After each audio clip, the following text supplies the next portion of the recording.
Hey, everybody. How's life in your world? It looks like I'm in a truck, and that's true because I'm in the middle of country, county roads. I hope you're all doing well. Pop in and say hello. We're going to have a wonderful visit today with Carole Lyles Shaw. I absolutely enjoyed my interview with her. She's fantastic. Take a moment to say hi. I'm trying to find my comments and reactions window. There it is. I hope you're all doing well. Today on the mountain, I'm out here in the middle of the wilderness and I'm expecting big, big snow. So, we're making a run to town to get all kinds of supplies because we're probably going to get socked in for a few days.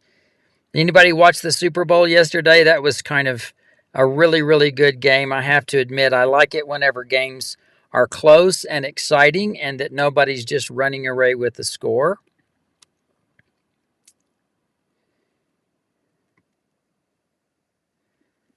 Yes, it was a very good game. I understand. And, even if you're an Eagles fan and lost, you should not be, wagging your head today because that was a really exciting game.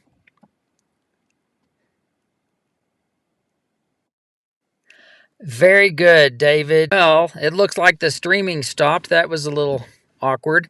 I hope that you're back with me. And I'm going to go ahead and run the interview that I did with Carole Shaw. She is absolutely fantastic. And I'm going to let her share with you all that she's got going on in her world. So take a look at this.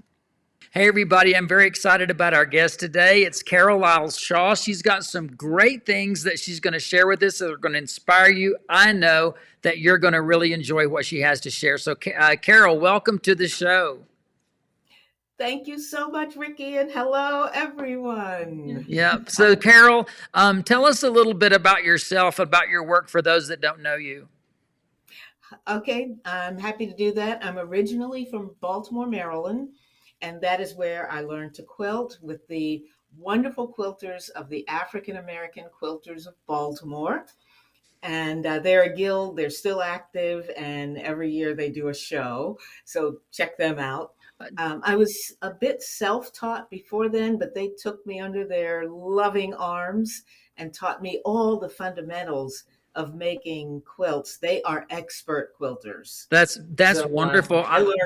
Because I'm a little familiar with your work now. What was your work like then? Was it a shoe fly, double wedding ring? What were you doing at the first? Well, at first I was doing basic blocks like log cabin blocks, which I love. Roman coins, Right, simple blocks, 4 patch, 9 patch, just to learn the basics. But I pretty quickly got bored with that.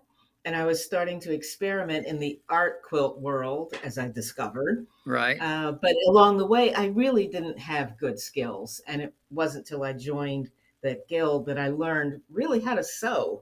right. Yeah, it's amazing. That's kind of, I have a similar story. When you have that kind of family, that community, you learn so much. I mean, even if you're not taking official classes, just being in the group, you learn so Yeah. much from the things that they share. And I experienced that same thing as well. And I have no doubt that you're like me. Once you were hooked, and you're still hooked. Yes, 30 plus years and counting. And every day I wake up thinking, okay, what do I want to know today? So you're on episode number 3203 of the Quilt Show, and I encourage people to go take a look at your show. But today we want to talk a little bit about something that you're doing personal. It's a bit of a personal journey. Would you tell us about Yeah, this? sure. I am doing what's called the 100-day project, and it starts later this month. And the intent behind the 100-day project is that for 100 days, every day, every single day, you will do some activity related to an overall project design. You figure out in general what you want to do, what materials, etc., the size of anything you're going to make on any particular day. But your commitment is every day for 100 days, you do something. Spend 15 minutes, spend 30 minutes, whatever you decide to do. And I've done shorter time frame projects, but I've never done 100 days. And I have decided on the fabric I'll use. It's going to be a hand sewing project. So Wow. it'll be portable, and that's really different for me because I Uh, don't do much hand sewing. okay, now you're bringing all kinds of questions to my mind. Sure. You're doing this on your own, kind of by yourself. It's your own thing. And Yes. artists in all kind of medias do this sort of thing. Like a photographer could do their thing or whatever, Yes, 100 days. And absolutely. It started in the art world, and now a lot of textile artists and quilters, modern and traditional, will pick this up as well. It's, for one thing, it's a way of exploring even a design idea or working with color palettes that you don't typically work with.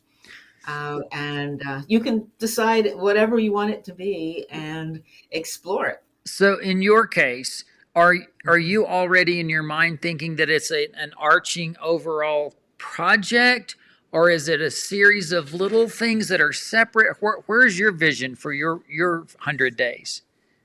I'm envisioning it as 100 separate little things that once I'm done, then I'll decide if I want to combine them into one or more larger projects. But I'm not putting that intention on myself. I just want to do pick up my needles, pick up the fabrics that I've set aside, and work on one completed, very small piece. Probably around between 5 and 6 inches square is probably the size I'll work with. Okay. Now, do you have any accountability? Anybody that's going to be lighting a fire under you? Well, other than posting it on my Instagram feed, so Okay. people will be like, okay, Carole, where is it? And I blogged about it. There is a community that you can join. There's, a website. There's, I think, a Facebook group uh, that you can join as well. So you can get support and, feedback from people, What just what is encouragement. what is the website? Can you tell us? Sure, it's the 100dayproject.org, O-R-G. Okay, and is 100 100 or is it all Yes, spelled out? Okay. All right. it's the numbers, the 100dayproject.org.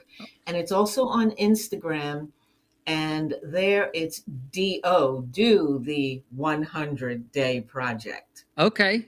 All right, that's Yeah. awesome. So, all right, another question is what happens if the water heater goes out or you have to take your car? And it's just one of those days where nothing is going right. Um, do you still try to figure out a way to do something, or you just go, look, it's just I have to give myself some leeway and not beat myself up if I can't make it happen? What's your goal there? Well, that's a great question, Ricky. And certainly you can give yourself permission to drop out a day. But my intention is no matter what's happening, I will be able to pick up a few pieces of fabric and make this hand sewn collage essentially. Okay. So I will prep my backgrounds. I'll do some basic cutting, of the fabrics just so I can easily pick something up, even if it's at 11:30 p.m. Okay, sure. Yeah. Well, I handwork, can that's the go. beautiful thing. I don't do a lot of handwork. I have, and I know, I mean, great that I've learned, but handwork is one of those things you can travel with. So if suddenly you got the brakes Yeah. going out on your car, put it in your bag and go sit in the waiting room and you're going to get it done one way or the other. That's Oh, that's a awesome. good idea. I think I Yeah. will put a little bag of prep in the car just in Yeah, case. You that never know. just in case. Well, I think that's awesome. So, what's on your design wall? Let's talk about what you're doing right now. Well, the quilt that's on this side, this side, the blue one, is actually the completed top that I started working on during the show, where I was showing how to fracture the 9 patch blocks. So that's done and ready to go off to my long armor because it's too big for me to quilt. And the other one that you can see on the other side with the black and yellow, and African fabrics, that is a Parisian curves upscale quilt top that I just finished. I start lots of quilts because when I teach, I'm sewing live. But these two I decided I liked so much that I wanted to finish them. So they are done and ready to go off to the long armor. I think they're both wonderful, and they're definitely in your spirit. I love, first, as a matter of fact, I have to tell everybody, when we just first came on before I started recording, and Carolyn was having a little, Carol, not Carolyn, but Carole Lyles.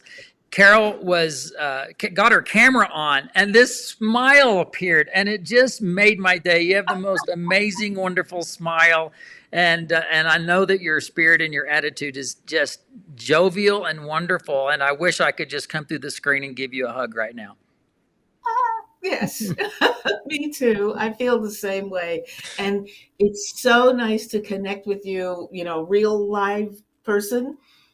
Because as you know, we missed each other during the show, and I'm just glad we have this chance to talk. I love your spirit. I love the way you just embrace people, you embrace styles, Oh, and okay. through the screen, you just bring people in and say, "Look at this. This is so wonderful." I love that. Well, thank you, Carol. That's awesome and wonderful. This is about you. It's not about me. So I'm celebrating you today. True. I am so sorry that, my COVID happened and I was quarantined in Dallas in a hotel room and couldn't even be a part of the shows. It was really a sad time for me, but I'm glad to get to chat with you today and bring your spirit to the people that don't may perhaps know you. And I do encourage everybody to get on to thequiltshow.com and watch episode 3203 and consider for themselves to try giving that 100-day project. You're saying it starts near the end of February. This is February 2023 right now, and it's starting Yes. soon. And so all And artists are kind of doing it at the same time. Is that right? yes, but you can start late and end late. You don't Okay. have to start on the official launch day. You can have your own schedule. That's awesome. Well, I am very, very thankful for the time to spend with you today and wishing you all the best on your creative journey and really giving you a cheerleading go, go, go on your 100 days. I hope you make it and I look forward to hearing all about it. Maybe I'll have to come back and chat with you again to see how it went. Okay, I'd love that. All Thank you right. so much. Thank you. Thank you so much. Say goodbye. Bye bye, everybody. Bye bye, Ricky. Bye. Carole Lyles Shaw. Oh my gosh, she was such a delight. I enjoyed visiting with her so much. And I didn't know about the 100-Day Project. So that's something I'm even spinning around in my mind with all the creative endeavors that I've got going on. It's like, do I want to do a piece of music a day? Do I want to do a little piece of quilt a day? Do I want to do a photo a day? I mean, it's a lot. And I'd be really interested to see if anybody else takes that journey, going to the website, the 100dayproject.org, and checking out all the details that are there. I think it's a wonderful way to stay really connected with your spirit and your creativity. And it might be one of those things that if you're a pattern follower, maybe you could break away from patterns and just play and experiment and have some fun doing things on your own, perhaps even without measuring or creating a pattern, just sewing some fabrics together. If you do that over 100 days, just think about all the little bits that you have that you could put together. I'm all about improv. And one of the things, well, not always, but I do love improv. And one of the things that I tell my students when we're doing improv is that if I gave you 6 Legos, just 6 little pieces of Legos, and I said, make something, you would really be stifled and not be able to do very much. But if I gave you a bucket of Legos, you have kind of the endless possibilities. So if you will use your 100-day project to just create a bunch of little Legos without really even knowing how or what they're going to do, you can imagine you'll have a bucket of 100 Legos whenever it's all done, and you can put those together and find a wonderful thing to do. So that would be my encouragement to everybody. Something fun that we can all definitely do. You guys, it's in the middle of the mountains out here for me today, and I hope that you've enjoyed visiting with Carole Lyles Shaw. I know that I did, truly. She does have one of the most amazing smiles. Warms my heart just to hear her, and I'm getting comments from so many people saying they love her classes. They love watching her sew live in her classes, and that she's really, really impacted them. So if you don't know Carole, if you haven't really got to know her and her work, please do watch the episode of The Quilt Show and get to know her a little bit more. I'm going to say goodbye, wishing you all the very best. Hope your life is going well and that you'll continue doing what you do because it's always great. Cheers, everybody. Bye bye.